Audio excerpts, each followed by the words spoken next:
kembang tanpa sulan paman heko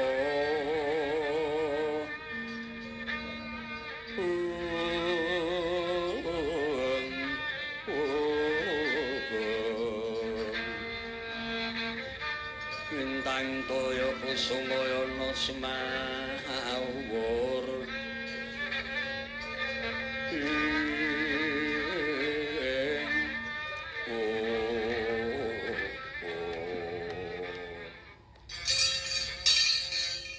ya jagat ya dewa Bathara asisaning Bathara jagat mengko tonggir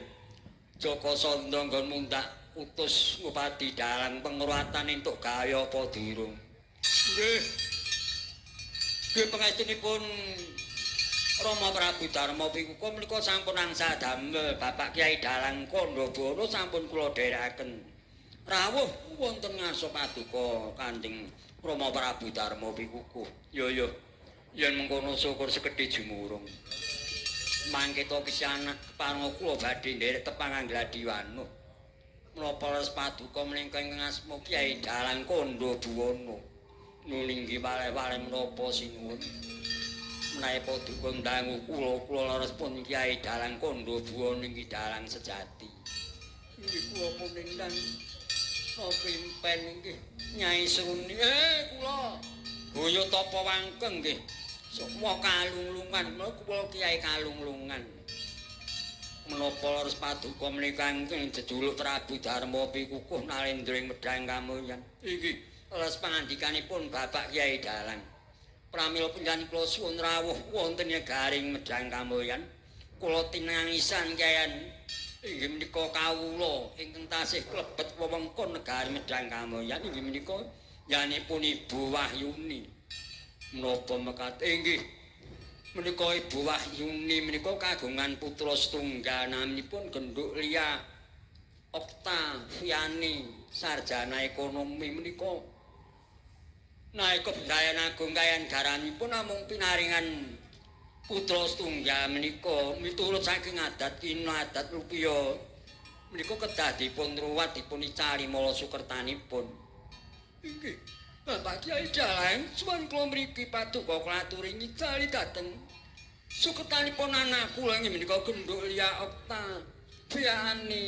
menika Bapak Kyai Dalang inggih ning mekaten boten langkung ngestokaken dawuh